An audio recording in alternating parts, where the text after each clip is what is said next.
All right, we're going to go ahead and get started. Hi, and welcome to Trade Talks. My name is Liz Campbell. I am the Director of Chapter Development for the Atlanta Electrical Contractors Association. I am your host for today's conversation on counseling students on great careers in the skilled trades. This is just one in the series of conversations that Trade Talks USA is putting together to highlight the trades and provide resources for counselors. Before we get rocking and rolling, I'd like to take a quick moment to thank our program sponsors. I do want to mention as well, down in the chat, you will find a link to a resource companion guide. It's got a ton of great information as resources as we go through today's program. So also feel free to use the chat. We will do a quick Q&A at the end. So please feel free to submit your questions and we will get to those. All right, so what can you expect today? Today, we're going to go over which skilled trades careers are in demand and what they pay, pathways for students and recent grads to get started, resources you can use and share with students and parents, and then again, we're going to wrap up with a Q&A with our panelists to anybody who has any questions. We want to equip you with the knowledge and the resources that you need to be able to talk to students and parents about our industry. All righty. So the big question, what are skilled trades? It's such a broad brush. We hear that kind of term a lot. The definition is skilled trades are careers that require specialized training, knowledge base or ability. Think manufacturing, technology, construction, even healthcare. But what do you think of someone in the trades? I put a picture up here of this guy. That's kind of the quintessential picture of the trades. You know, you've got some maybe low intelligence, dirty, someone that maybe is a second chance career. But that stigma really has to change. That is completely not accurate. You know, you've got this new school. The new school in the trades is an integration of hands-on technical skills, stackable credentials, emerging technology. There are opportunities for everyone from the unskilled to the skilled tradesperson. You know, and construction technology is changing our industry every day. We're able to do more with less people. The technology is increasingly accessible. I mean, most of your students probably have experience with it. We're all using tablets, phones. Some of your students have probably even flown drones. That is all construction is now. We have been able to utilize technology that we're using every day in the world of construction. But construction technology actually isn't anything new. I mean, you think about when Rome was conquering Europe, you think about how they were basically acquiring the best of the best in each of these kind of territories and regions. Think about the Etruscans. Those guys had sewer systems. They had modern day heated floors. Those guys who were conquering in Rome, they wanted heated floors. So construction technology has been around since the beginning of time. So right now I'm going to bring up my friend, Zach Fields, who is VP of K-12 with Construction Ready, to talk about what these opportunities are, the demand and the salaries. So welcome, Zach. Tell us a little bit about who you are and what we can do in the trades. Yeah, thank you so much, Liz. Excited to be here. I have the best job in the world, get to live out the dream of supporting young people and teachers and K-12 educators in the space to help, deliver this message of the opportunities in the trades. I'm a former student actually in a high school trades class in Georgia, where I took a construction class that literally changed my life. And so I'm one of those students that had the college prep and the vocational prep seal in construction. And high school teacher for 10 years, worked in the construction industry as well, former high school trades teacher after that, now lead a K-12 support team in Georgia here, supporting around 200 trade programs with 20,000 students. We do a model where we bring trade programs and career exploration activities all the way down to elementary school. We actually have a few schools that have 600 students a year that are at each school that are doing construction now and finding a new way to learn and relate to their learning and build confidence as learners. So all about that, love that work. I know this crowd here today, that's probably right up their alley. And also we run a community training program called our pre-apprenticeship program that can put someone to work in 20 days as an entry-level worker in our industry and to start a great career path. So with that, let's get into what some of these trades look like. And we're going to look at the first thing we're going to look at is the actual trade demand. Now, this is national demand. And, hey, we've got some that are in higher demand than others, but please realize this, these are all in demand, and in part because of a severe worker shortage that we do have in our industry here, with about 3.5 million openings on the horizon. If you're joining us from Georgia right now, know this: we average around 200,000 construction workers a year in Georgia. If you're joining from there, our 3-year demand is 380,000. So that means we've got to add 60,000 new workers a year just to keep up with demand. And this really impacts not only our industry, but the other industries that rely on these systems. And I'll tell you some inside information here. Every single other industry in our country, even our homes, rely on the systems that these workers put into place and that they maintain. And so, when we're talking to students, it's about usually the most impactful way often is, they want to make a greater impact. They want to serve a greater good. And I admire that about this generation. And the good news is all of these careers and all of these jobs we're going to talk about today serve a much greater good. And so, let's just look at a few. I've got a few slides after this that are going to dive into the what these actual careers are. At least we're going to pick about 4 or 5 of them. But if we're just kind of, scanning right here, craft labor, that stands out. That's got the highest demand. There are the most jobs in our industry for that position. And that is the entry level position for a young person coming into our industry. But they're the ground game of the construction crew. They're moving material around. It's a great time to learn and see what the other trades do and how they fit. And you literally can learn how to run a job site doing that career right there, which leads you and prepares you actually to be a construction superintendent, which is really, the highest level in the field personnel, and just absolutely in charge of the whole job and making sure it gets done. We've got, let's look at here. We've got roofer. Every single structure in the country needs a roof, and that involves a lot of elevated work, but also I think that's one of the trades that has suffered, coming from the stigma that you mentioned, Liz, but certainly, great entrepreneurship opportunities in all of these. If we keep going here, and let's look at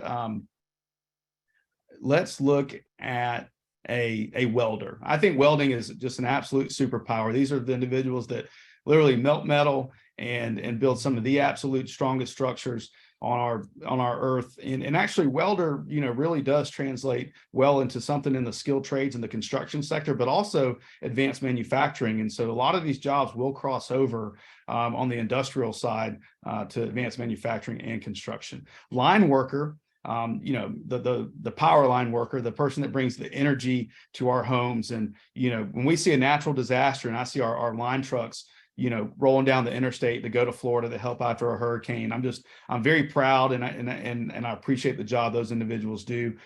We're seeing students come out of high school right now doing a lineman apprenticeship with Georgia Power, and that ends up being $100,000 job for them. They are the first ones to buy a house, to buy a vehicle and to be self-sufficient. So all these trades have great opportunity. Understand this, that they're all in demand. There's enough to go around here.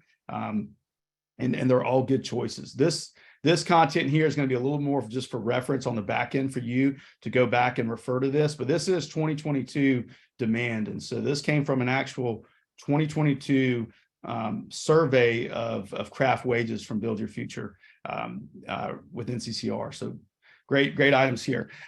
Let's look at commercial carpenter for a moment. That's the second one here. And just a high level overview, it's more than you think. I think when we hear carpenter, we think only this is someone that works with wood. And while that's true, the commercial carpenters would work with wood, or they'll frame walls out of metal studs. And so you're looking at a very versatile, individual on the trades. This could be a person hanging doors.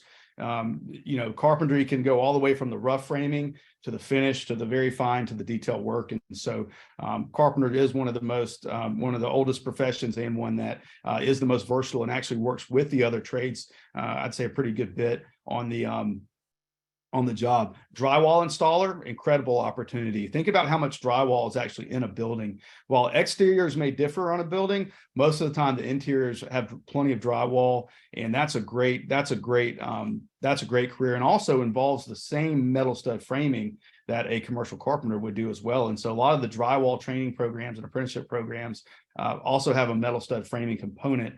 And it's just, that's beautiful work. That's one of the best times on a job site when you feel like your building's almost done, is when the drywall is going up. Let's look at mason here. So mason is someone that works with brick or block or stone. Okay, so these are, the materials that will last forever if they're taken care of. And our high school pathway, at least in the state of Georgia, does have masonry. Masonry is a class that can be taken under the architecture and construction pathway, but such a shortage here, but also such an opportunity wherever there's a shortage for people to build, beautiful exteriors that are going to last a long time. All right, let's look at the crane operator. So we'll lead with the crane operator here. If you have driven through a major metropolitan area at all, you've seen the cranes in the sky, and we love seeing that. That's just good business going and rolling, and also a lot of opportunity for people. So there are plenty of specialized training programs for a crane operator, very high demand, and that's someone that's going to be tied to some really big commercial or industrial projects, but also someone that has to be able to coordinate with an entire job site. If you ever go into a contractor's office, you'll see a map of a job site, and you'll see a circle drawn, a few circles drawn over that, and that's actually the radius of where a particular crane on a job can reach. And the big jobs like the Mercedes-Benz Stadium in Atlanta might have 4 or 5 of them with overlapping radiuses that, it's just amazing the complexity of the planning, but also that, you've got somebody so high up in the air lifting just tons and tons and moving around, but absolutely essential for our work. Let's take a look at a pipe welder. Okay, so you've got different types of welders, structural fabricator, pipe welder. This is someone that, when we talk about the greater good and, delivering high pressure water systems or, waste systems also, and someone that can weld round pipe is an incredible skill. It's something that you can start learning in school. But also what's interesting about this is from a career development activity, a school counselor could actually use paper and scissors to start introducing this trade. And we've got some resources on that and are developing some. We'd love to work with you to help introduce that. So let's go into some of these a little bit. I've kind of hit carpenter a good bit already. We have wood and other construction materials. A carpenter is going to be one of the most versatile people on the job site. You're going to be on your feet a lot. You can see here, all these trades will wear their personal protective equipment. We call that PPE, but these carpenters will do everything from material takeoffs to understand what they need to build and how they're going to build it. Wood, plastic, metal, they work with it all. And again, they're on the job site generally the longest because their work will span from the rough framing all the way to the finished work. We'll continue. Electrician, this is like the nervous system of our bodies, right? And this brings us heat, and it allows our electronics to communicate. And there's all sorts of different there's different levels of this. You can have someone that's more commercial or residential wiring. You have someone that might be in the low voltage area, but there are incredible apprenticeship programs for this. I know you'll hear about some of those today. This is one of the cleanest trades. In other words, you're not going to get terribly dirty on this, but we, often it's, there's a lot of safety. There's a lot of incredible technology, and just another, trade that's a backbone of what we build and what we do. You're going to be on your feet, but it's detail oriented. You're doing a lot of math and calculation on voltages and amps and a lot of things that actually show up in our academic classes. This is a great application for those things. HVAC technicians. I mean, this is, if you've been in Georgia or any other state, when it's burning hot, you appreciate it being cool. You know that it's usually an emergency if one of those systems do go out. And so these individuals are vital. They're good, even shorter term training programs for this particular trade. Great starting salaries, or average salaries at 65,000 or so, but good training programs here, quality contractors. Oftentimes in the commercial industry, you'll see a lot of these trades kind of grouped together, what we call MEP, mechanical, electrical, and plumbing. So if you've got a student that you serve, we can help, and others on this call can help connect to contractors that actually utilize and employ a variety of these tradespersons. And so HVAC's killer, also really good in your science classes. You're looking at phases of matter and, condensing and cooling and evaporation, and just really interesting stuff, and a lot of equipment, a lot of reading, but basic fundamental practices that are also taught and delivered in academic classes. This career right here is the practical application of that can make a student a lot of money. And let's go to plumber. Probably another one that we might have had a stigma about. Most people only think about the residential plumber. In this case, we're bringing life-giving water, to people, and we're taking away waste. And so we're not necessarily, you see what a third world country might look like that doesn't have those systems. If you enjoy your clean water, and not seeing your waste after you try to get rid of it, please thank a plumber. There's a lot of money to be made in plumbing right now. I know plumbers right now that are making $150 an hour. And again, this also someone that kind of gets emergency pay as well. And when we're looking at these salaries, understand this, understand that overtime is extremely common in our industry. So you'll see a base hourly rate. Well, an individual in our industry, and especially a younger person, can have as much overtime as they want. All right. So the opportunity to earn that money plus time and a half, so to speak, is a great opportunity for people. And that's how we're seeing high school graduates come up and they're getting to $80,000. They're getting to $100,000, in part because they're being fast tracked and accelerated because of the worker shortage. But the other part of that is, that they're doing a good job and they're working overtime and time and a half and able to make that money while they can. And we've talked about this on the intro on the demand guide, but this is your entry point for most young people or for most individuals that don't have a full baseline training. There's some short-term, quick turnaround training programs that can get people prepared for this career. You are on an active job site, but this is kind of your entry point, but it's very valuable. And this is really the tryout where that construction superintendent to see, does this individual have what it takes to make it in our industry? If so, they start progressing that individual and giving them more and more responsibilities, more and more people to lead. And this is the entry point. But people go from what we call shovel to CEO in our industry all the time. And that's this craft laborer to CEO. So we go to the next slide. That'll show what some of that looks like. These are just our entry points and our career pathways for the most part. But let's start on the far left, on the job training or fast track training, learn by doing, start earning right away with an employer. Oftentimes this isn't in lieu of something else. Oftentimes someone will start here and the employer will tell them what training program they value the most, and oftentimes send them through that program. Oftentimes that could be an apprenticeship program. That's equivalent to the four-year degree from a time commitment standpoint, but you're going to make a lot more money in that. You're going to be tied to employers that are, serious in the space, and you're going to have a network of people supporting you around you. I know we've got some great apprenticeship programs even on this webinar today. Technical college or trade school, shorter term training. It's a little shorter than an apprenticeship, but 1 to 2 years, and really just jump right into the training that you're going to be doing that you're going to need for a career.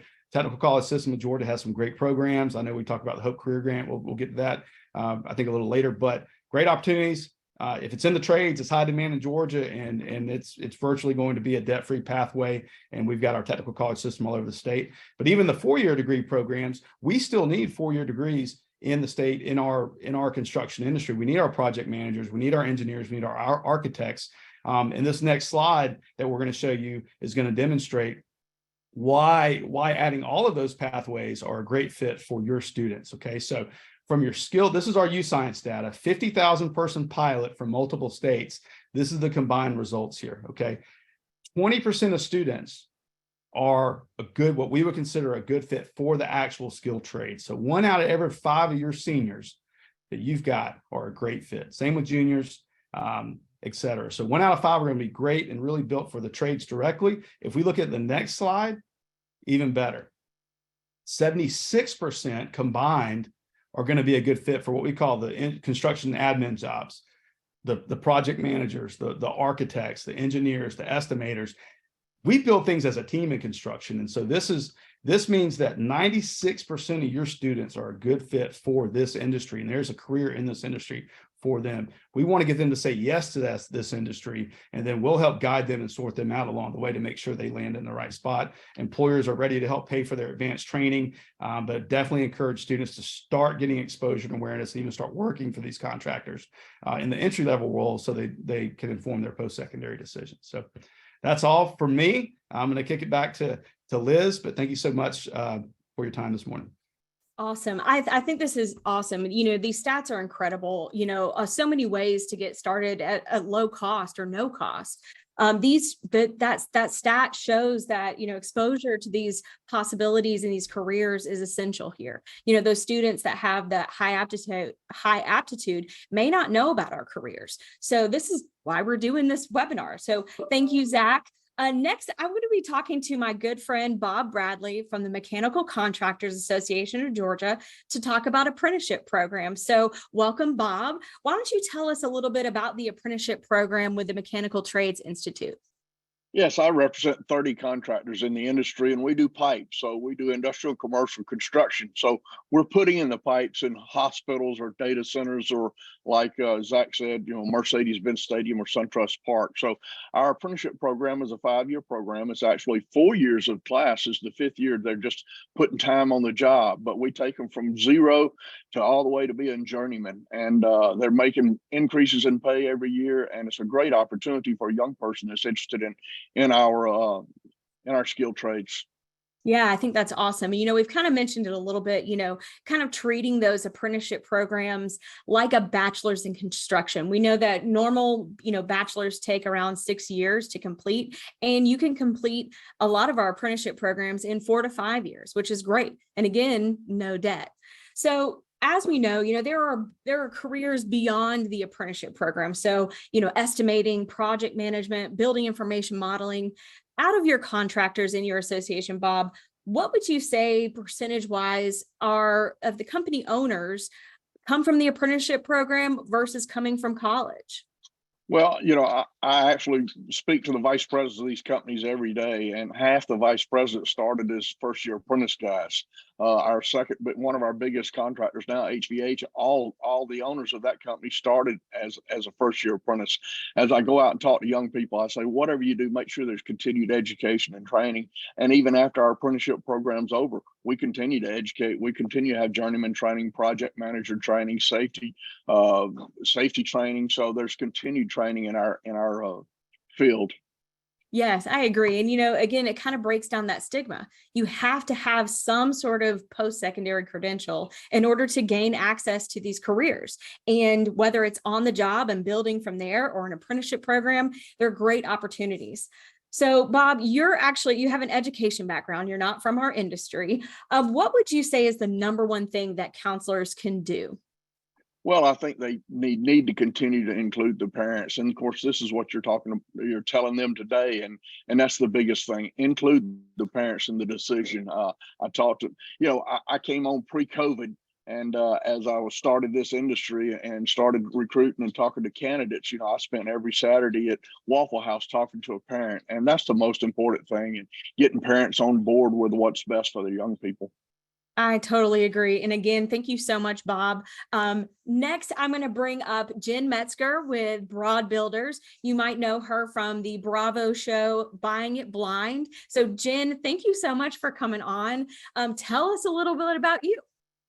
Thanks. So yeah, I did the traditional path, went to what most would probably consider a prestigious university, 4 years, had a great time in college, didn't know what I wanted to do, was an English major, got out of college, didn't really know where that was going to take me. Had some family in the construction business and sort of got in it that way. Just started, one day I had to lay brick, one day I had to follow the plumbers around, just kind of learn my way through the business. And then I took my own path of doing sort of residential construction.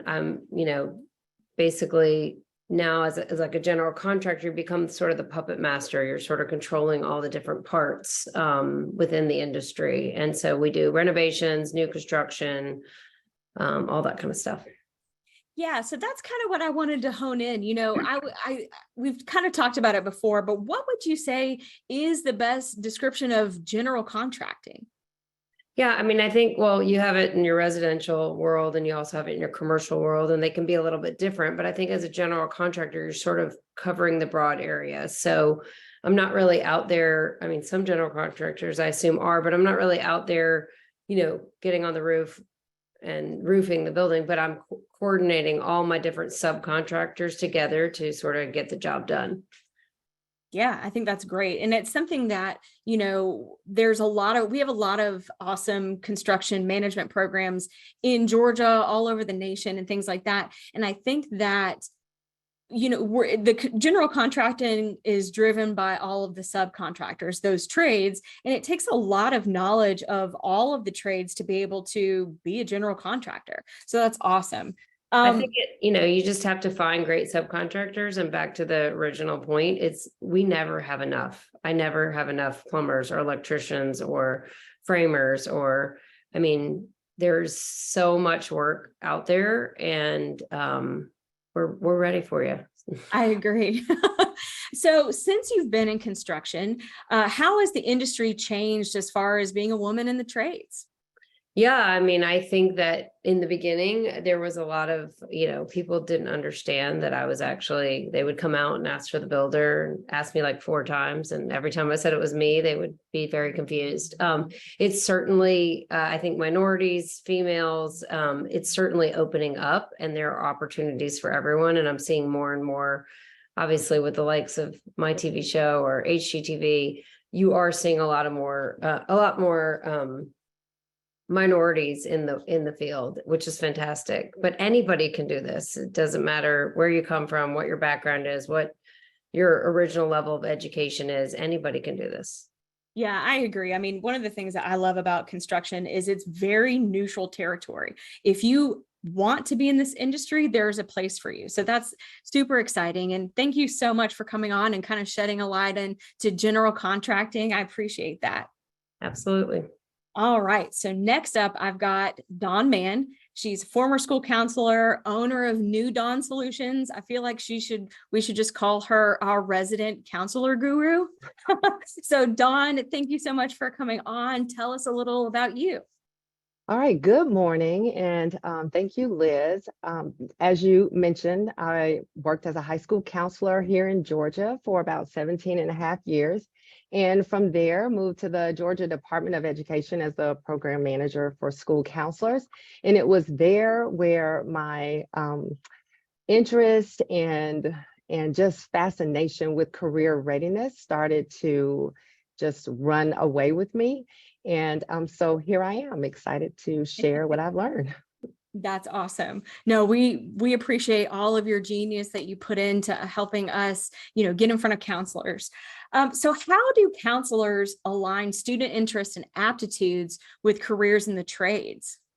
That's a great question. And the process really starts with comprehensive career interest, inventories, career aptitudes, asking students to take assessments that give them a better sense of self.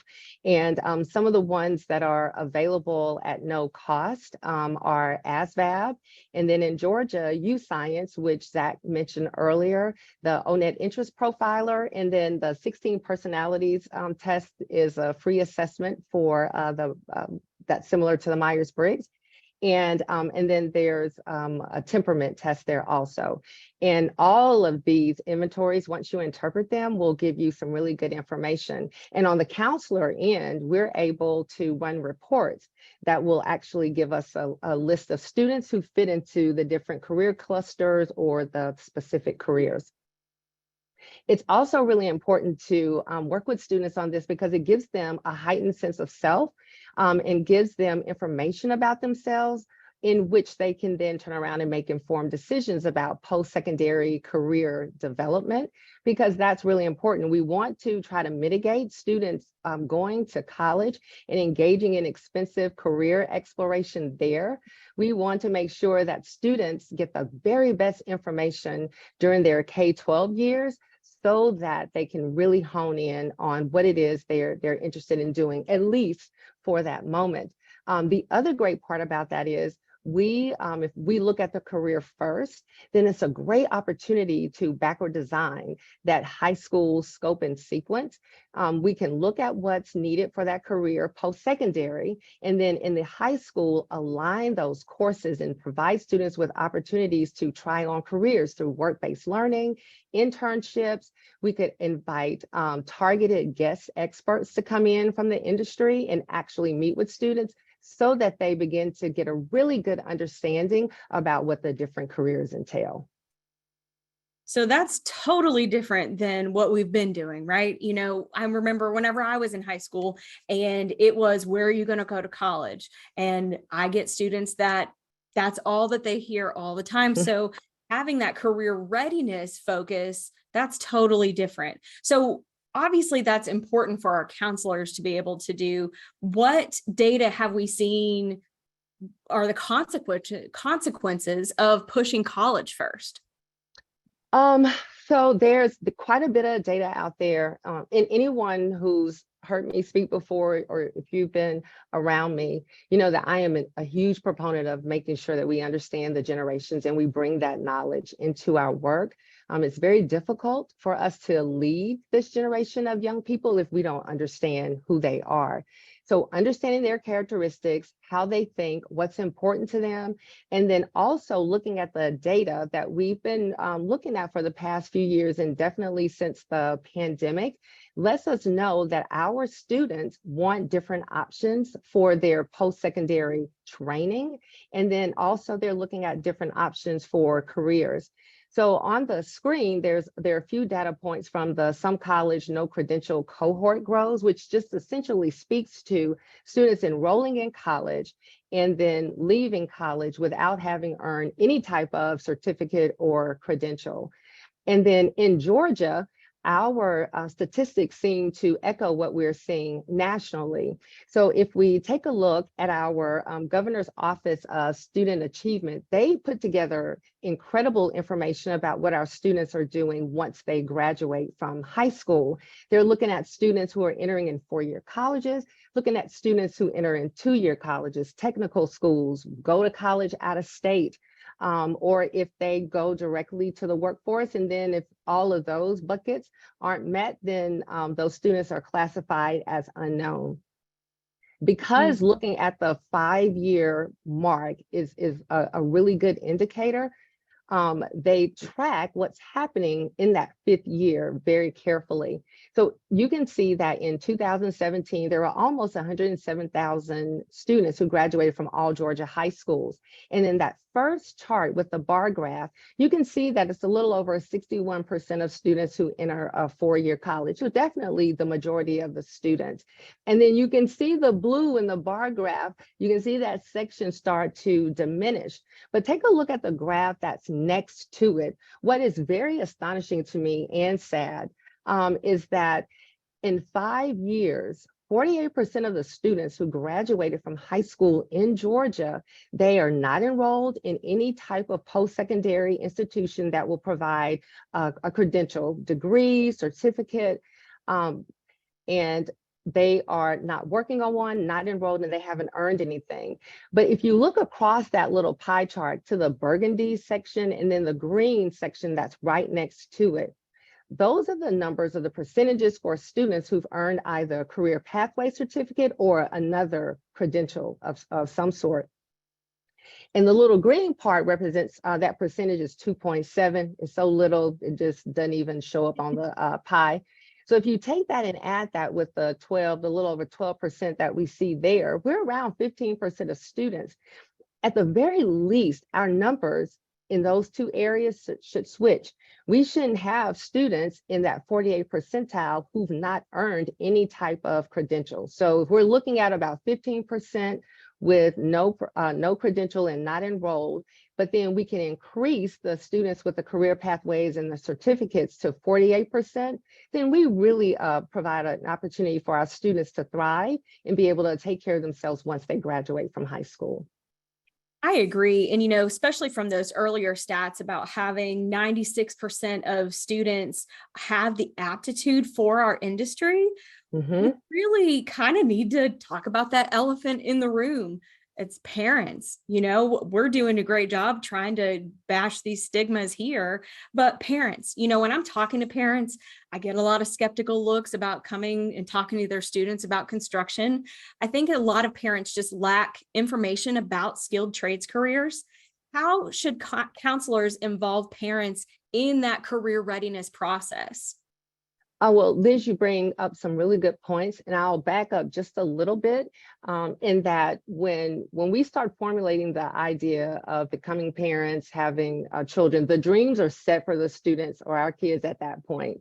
And so it becomes difficult to try to break through a dream that a parent's thought about for many, many years if the student or the child is interested in pursuing a career that didn't really align with that dream.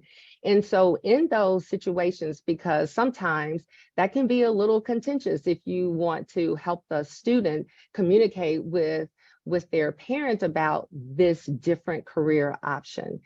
And so one activity that's really, really great when working with students and parents is a value setting activity where you use value cards and you actually ask the student to prioritize their values.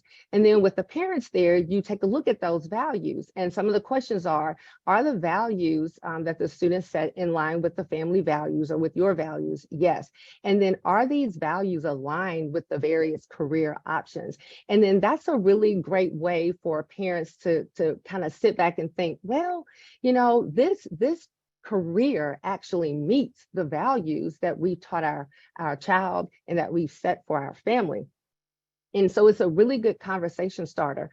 One of the other ways that we can work in this situation without making parents feel threatened that we want to take the dream away from the baby is to actually look at the Ask a Career conversation starters. And because as school counselors, there are student standards that we have, the Ask a Career conversations are designed by or categorized by standards.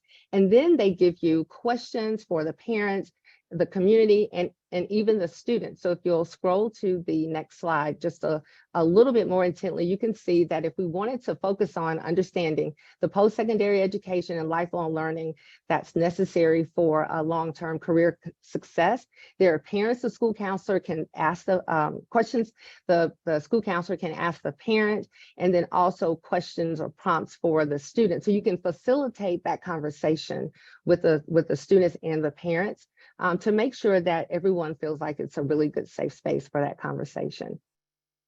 Yeah, I think that's so important. I'm sorry, keep going. I interrupted you.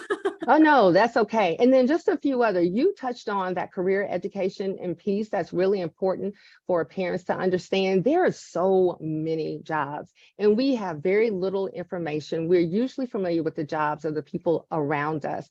But if we can do a really good job with helping the parents understand the careers and what's involved with the careers, and then the demand for the careers, and that if we're looking at the skilled trades, that there's less time and cost involved for moving toward that career goal, and that actually people who work in the skilled trades are high quality, high level skilled employees, and that in that learning process, they are learning contextually. So the hands-on piece of it is a really engaging piece for students, and it really increases the fidelity with which students complete programs. Another component that we need to look at as school counselors is making sure that we talk to parents about fit, but that's also where those career interests and aptitudes and personality quizzes come in play, because we can use that information to support the career decisions. And then pathway to entrepreneurship is so incredible to me. My undergraduate degree is in psychology. There's no pathway to entrepreneurship with that 4-year degree in psychology.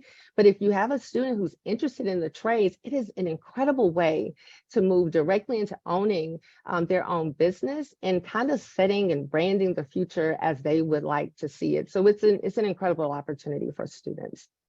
I totally agree. And, as industry, like I can't expect school counselors to know every single stat, every single entry point, every contractor. Oh my gosh, I think we've got, I know at least over 1,000 contractors just here in the state of Georgia, probably just here in Atlanta. One of the ways I know that we can leverage, industry and organizations to help counselors is a great program.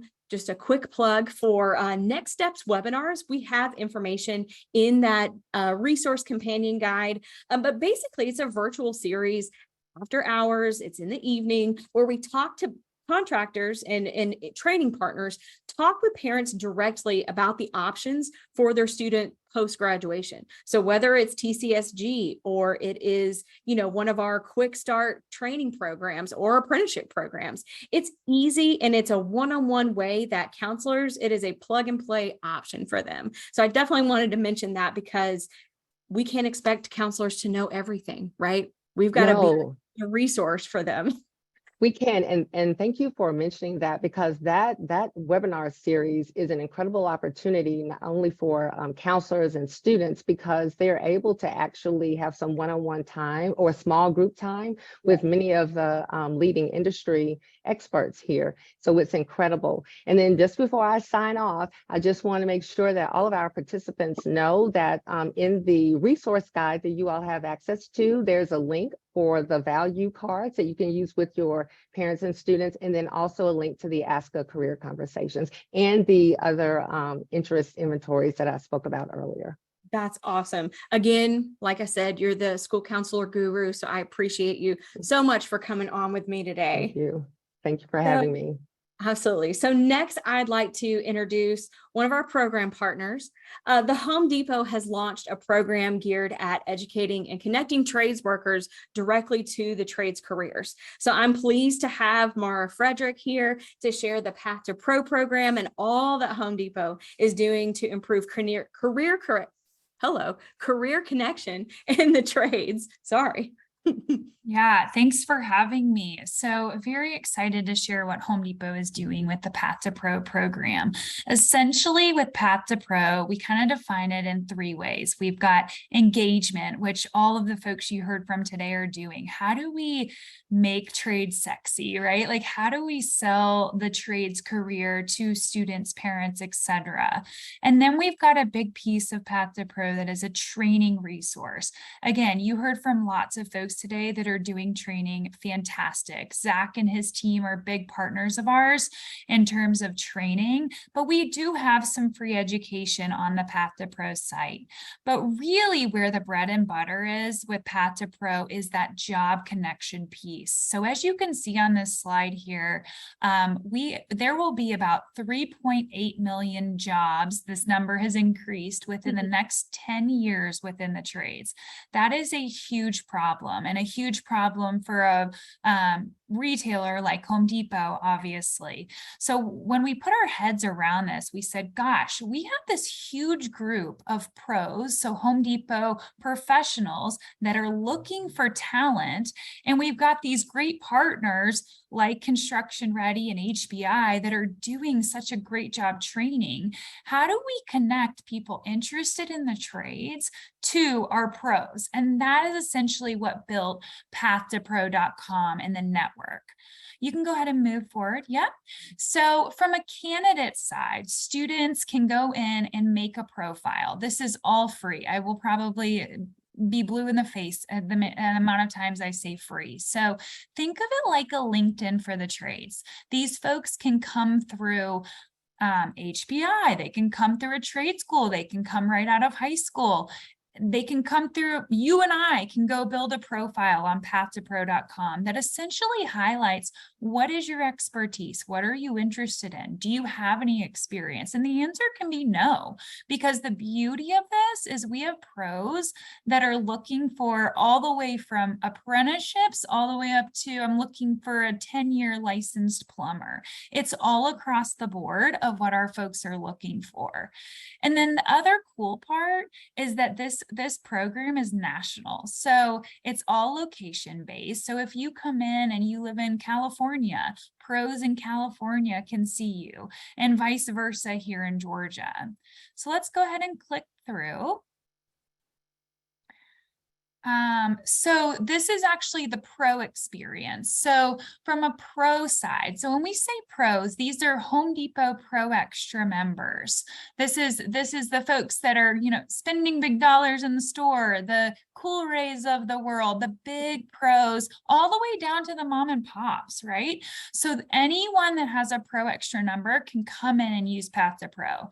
They're using this to find talent. They can go through, they can look at candidates' profiles, they can interview, call, email right from the screen. It makes it super easy to just have served up people to them. And right now, just for y'all's numbers, we have about 6,000 candidates in the network. That is 6,000 people saying, yes, I want to work in the trades, which is huge.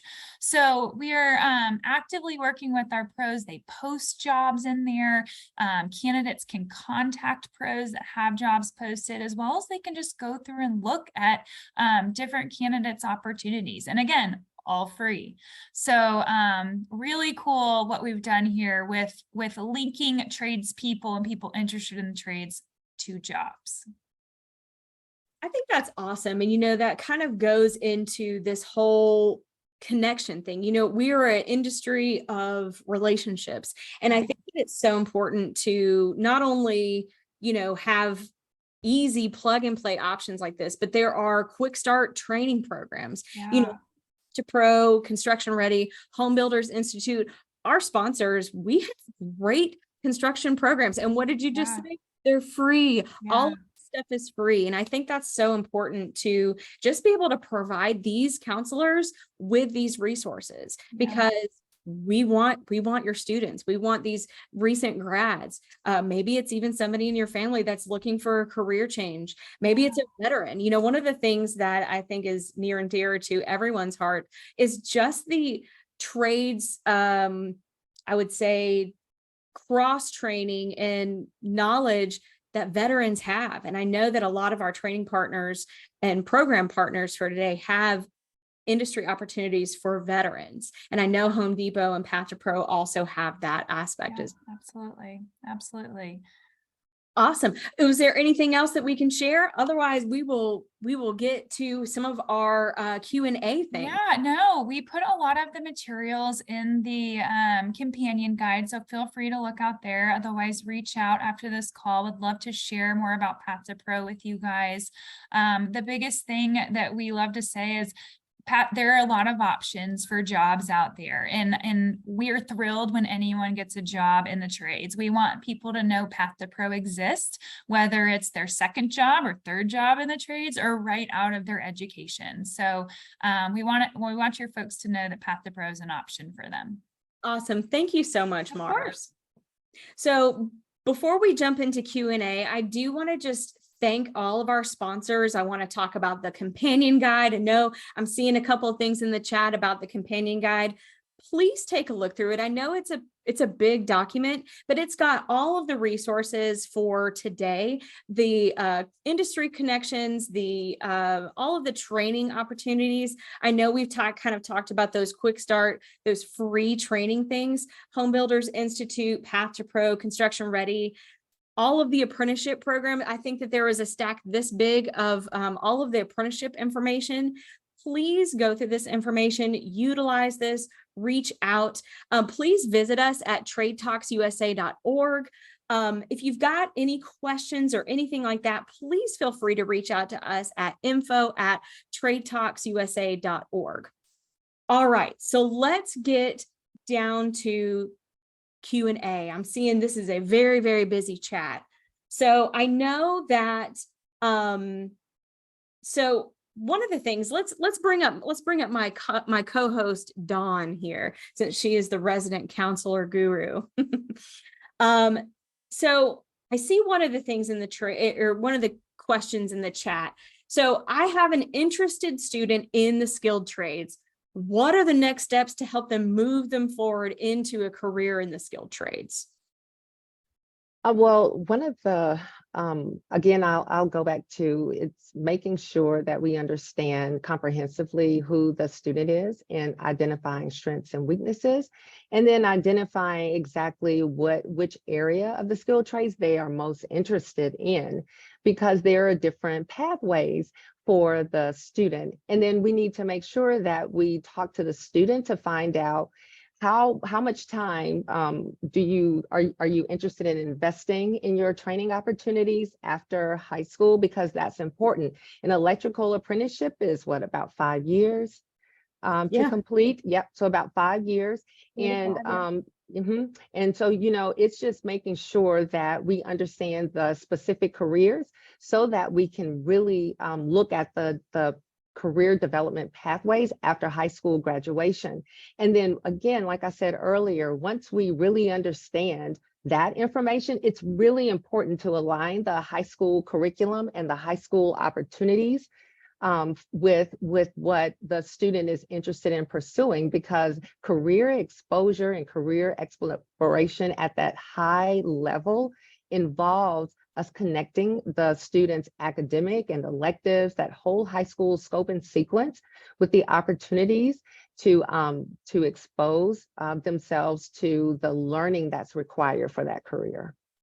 Agreed. And I do think that, that's why we put together that companion guide for counselors, because you can't possibly know all of the different things. And we've got great partners that are welcome. They've got great websites, easy click and apply and learn more. Yes. Videos and all of these resources. So we definitely put all of that information, even podcasts are in that guide. Like that. Yes. It was incredible. It was a It's really robust. great thing that we can use. It's green. All of those links it's all hyperlinked in the resource companion guide. So please, please, please check it out. And again, if you've got any questions, number one, you've got all of those industry resources. Please feel free to reach out to us. But also please feel free to email info@tradetalksusa.org as well. Right. So some of the other things that I've seen, so, what are some of these webinar topics that we're going to focus on? So this is one of the things is this is going to be a series. So I know that we've talked about some other topics, a big thing, is demystifying these opportunities, for skilled trades with parents. I mean, I think that, as we're growing and, we highlight certain trades, I think it's important to, continue that conversation about getting in front of parents. We've talked about, again, we've hit on a little bit, the opportunities for transitioning veterans. I think that is very, very important, or even, people who are looking for a career change. We've talked about doing a lot of these. I know that we'll be back in the fall. We're going to do a whole, continue this series. So definitely stay tuned for more information there. Let's see here. So it looks like we've got a lot of stuff there. I'm looking here in our chat. Yeah, I think, any of these websites that are in the companion guide, I think are great options. What are you seeing, Don? The one question is a link for the Next Steps webinars. Bob Bradley is the contact for that program. And so we need to connect you with him, because I'm not quite sure how often they offer those programs right now, but I know they are incredible. As a former participant of the Next Steps webinar, they are really incredible programs. And I can say, I know, so we're one of the partners for Next Steps. I know that one of the goals for next year, how that kind of works is basically, as a school system or a county, you can actually request to have one in your area or region. Sometimes we do ones for just one county. Sometimes we do 5 counties kind of surrounding. I know that we are looking at doing 5 for the next school year, so possibly like 2 fall, 3 in the next spring. Okay. It is great, and it is an easy thing. I get a ton of counselors, ton of work-based learning coordinators on the call, in addition to the parents. And sometimes the parents are sitting there right in their house with their student. So it's a great opportunity, again, just to have those one-on-one conversations. So please take advantage of those. And again, all of those training programs. All right. So we've got one. What is the best practice or way you've seen schools get school administrators on board with integrating career planning, goal setting, and exploration in the classroom? So some of our industry folks are probably still on our call as panelists. I know that Construction Ready and other associations like mine and Bob Bradley, we make it a point to make make connections with our schools, and specifically school administrators. I know we're all focused on getting those kids graduated, right? That's what we want. We want kids across the finish line. We want them thriving. But more so, I think it's a testament to the link with CTAE programs and that college graduation rate, right, Dawn? I mean, we see that. Yes. So we see the importance of having great CTAE programs tied with kids actually finishing high school and being able to leverage that. And then obviously being able to leverage surrounding communities. Let's say in Cobb County, for instance, the amount of contractors that are in Cobb County alone, we have great connections with the schools because we can say, hey, we're right in your back door and we want to help your schools be better. We want to pour into your students. We want them to come and stay in our community. So it's imperative for industry to get in front of school administrators, and we try our best to show that economic mobility when we're bringing that information to those school administrators. Absolutely. And then as a counselor on my advisory councils, then local industry partners were very critical to that team. And that's another way, because many times your administrator or administrators are in that meeting with you. And then when they can hear how we can integrate some of the career readiness piece and how we're making those connections, that's a really good it's a really good way to actually get some buy-in. And then, like Liz said, the data for students who are participating in CTE programs or CTAE programs, as we call it here in Georgia, is incredible with their graduation rates and their college going rates, and just their ability to earn credentials when they're in high school, so that there's a skill set they leave high school with that they can use with not only that career that it was specific for, but because there are so many transferable employability skills and other skills that students are learning, they can take all of that knowledge and application of knowledge with them wherever they go. Yeah, no, I agree. And I was just looking in the chat, scanning, and we were talking about, it's difficult in rural areas, to get everybody to the table. And I get that. I have a huge heart for the rural areas. One of the things that to me is a no-brainer, obviously construction is a very entrepreneurial trade. It doesn't matter what trade you are. And that's one of the things that I love to talk to school administrators about, especially in rural areas, is bringing those trades programs to your high schools is so important. It's economic development. I mean, you think about that, what, big projects, even, small projects with the CTE programs being in the schools, and maybe they're helping build the local Kroger that's coming in. Those kids are staying in those communities, and it's less of a problem of these dying counties that a lot of times we see all over the United States. I could probably go on a little bit more about that, but I do want to make sure that I am looking at my time, and I see it's 11:59. So I do want to wrap it up. I think that we have covered everything. I really appreciate everybody getting on. We will see you soon, and please reach out to us with any kind of questions or anything. Bye, everyone. Thanks for joining.